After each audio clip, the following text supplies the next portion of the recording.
لیکن چند مسائل ذرا طواف اور سعی سے متعلق ذہن میں رکھ لیں. یہ میں پہلے بھی بیان کر سکتا تھا لیکن سلسلہ ٹوٹ جاتا ہے، اس لیے اب میں آپ کو گزارش کر رہا ہوں ذرا غور سے دیکھیں. دوران طواف کچھ کام حرام ہو جاتے ہیں، وہ آپ کو نہیں کرنے. مثال کے طور پہ بے وضو طواف کرنا، آپ کو باوضو طواف کرنا ہے. اور فرض کر لیں کہ اگر طواف کے دوران وضو ٹوٹ جاتا ہے تو آپ فوراً باہر جائیں، وضو کر کے دوبارہ آئیں. اب آپ یہ دیکھ لیں کہ اگر آپ نے کم از کم 3 چکر پورے کر لیے تھے تو یا 4 چکر پورے کر لیے تھے للاکثر حکم الکل کے تحت، تو پھر تو آپ آگے ہی کنٹینیو رکھیں. لیکن 4 سے کم کیے تھے تو پھر نئے سرے سے آپ کو طواف اسٹارٹ کرنا چاہیے. لیکن بے وضو طواف کریں گے تو پھر اس کے اوپر جرمانہ عائد ہوگا، یہ اچھی طرح یاد رکھیں.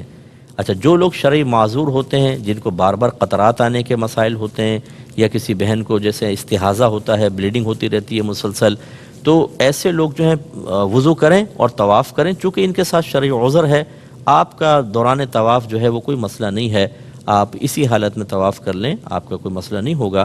لیکن جو لوگ جن کے ساتھ صحیح شرعی عذر نہیں ہے ان کو وضو کرنا لازم ہے.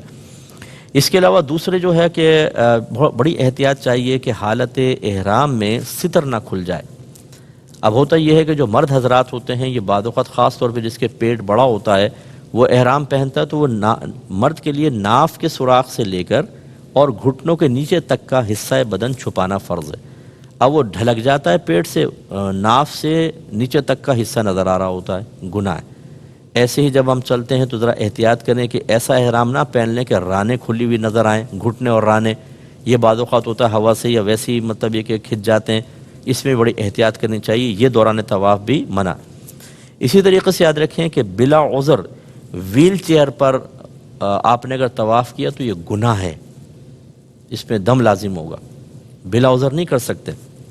اگر کسی کا عذر ہے، جیسے والدہ ہیں، بوڑھی ہیں، بیمار ہیں کوئی، ان کو آپ ویل چیئر پہ کروا رہے ہیں، ایک الگ بات ہے. لیکن صحت مند آدمی نے سوچا چلو یار میں ہی ویل چیئر پہ بیٹھ کے مزے کر کے کسی کو پیسے دے کے کروا لوں، ایسا نہیں کر سکتے ہیں، اچھی طرح ذہن میں رکھیے.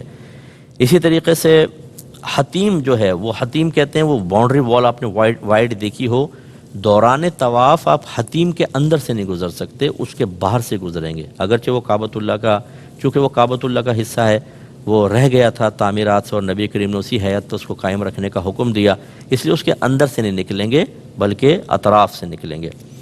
اور اسی طرح اگر 7 چکروں سے کم آپ نے طواف کر کے چھوڑ دیا، 5 چکر کر کے چلے گئے تو آپ گناہ گار ہوں گے، کیونکہ 7 چکر کم از کم ہوں گے. اور مکروہ کام جو دوران طواف ہیں وہ بھی ذرا ذہن میں رکھیں. فضول گفتگو کرنا، خواہ باتیں تبصرہ ہے، وہ دیکھ فلاں، وہ دیکھ چائنا والے، وہ ملائیشیا والے. ارے بھائی آپ اللہ کی بارگاہ میں کھڑے ہوئے ہیں، اللہ کی رحمت خصوصی طور پہ آپ کی طرف متوجہ، اس طرح کی فضول باتیں کرنے کا کیا فائدہ.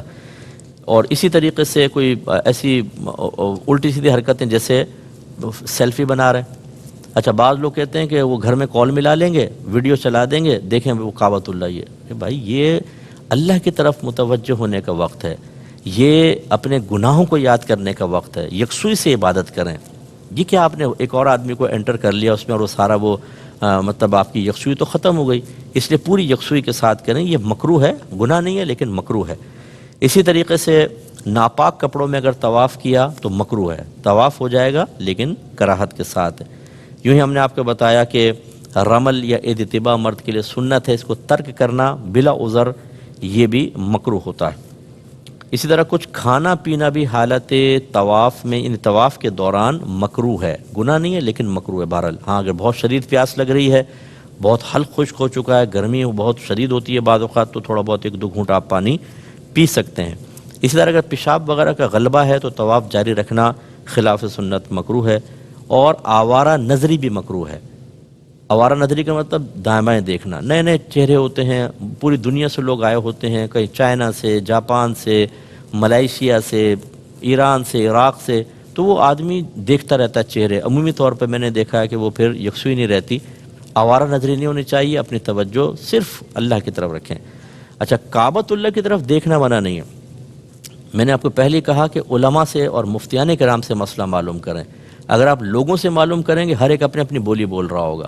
اور یہ بھی میں آپ کو بتا دوں، کسی نے 10 حج کیے ہوں اور 50 عمرے کیے ہوں، عالم نہیں ہو جاتا. یہ کوئی یہ کہے ہم نے تو جی 50 عمرے کیے ہیں، ہمیں پتہ ہے کہ کیا کرنا ہے. نو، عمرے کرنے سے علم کا کوئی تعلق نہیں ہے. آپ مفتیان کرام سے معلوم کریں.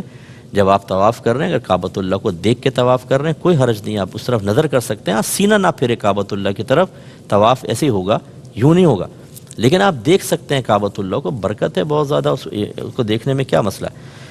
اور باقی یہ کہ دوران طواف باقی کام جائز ہوتے ہیں، مثلا سلام کرنا، کسی کے سلام کا جواب دینا، پانی اگر پیاس سے پانی پینا، ضرورتاً کلام کرنا، کوئی دینی مسئلہ دریافت کرنا کسی سے، یا کوئی آپ دینی مسئلہ کسی کو بتا دیں، ان کی گنجائش ہے، ٹھیک ہے۔ تو یہ تھوڑا سا آپ ذہن میں رکھیے۔ اس کے بعد سعی کے بارے میں بھی میں کچھ چیزیں آپ کی خدمت میں ذکر کر دیتا ہوں کہ اس میں بھی آپ کو خیال کرنا ہے۔ سعی میں یہ ہے کہ آپ بیٹھ کر بلا عذر سعی نہیں کر سکتے، یعنی ویل چیئر کے اوپر اگر آپ صحت مند ہیں، ویل چیئر پہ نہیں کر سکتے، دم لازم ہو جائے گا، تو آپ کو پیدل ہی کرنے ہوگا۔ بعض اوقات یہ بھی لوگوں نے کیا ہوا ہے، وہ ویل چیئر کیونکہ ہوتی ہیں وہ بنائی ہوئی جگہ، اور وہ جلدی جلدی کروا دیتے ہیں تو وہ بیٹھ کے کرنے لگ جاتے ہیں، تھک گئے نہیں طواف کر کے، ہرگز نہیں۔ اگر آپ بیمار ہیں، ضعیف ہیں، کوئی مجبوری ہے، ایک الگ بات ہے، ورنہ پھر آپ کو ویسے ہی سعی کرنی ہوگی۔ تو خلاصہ کلام یہ ہے کہ یہ تمام امور آپ ذہن میں رکھیں۔ سعی باوضو کرنا افضل ہوتا ہے، جیسے میں نے بتایا بے وضو بھی ہو سکتا ہے، اور یہ جو مسعی ہے، سعی کا جو مقام ہے، یہ مسجد سے باہر ہے۔ جب آپ نکلنے لگیں تو باہر تو الٹا قدم باہر رکھ کے اور پھر آپ نکلیں، اور اس طرح آپ نے یہ حلق وغیرہ کروا لیا، اب آپ فارغ ہو گئے ہیں عمرے سے۔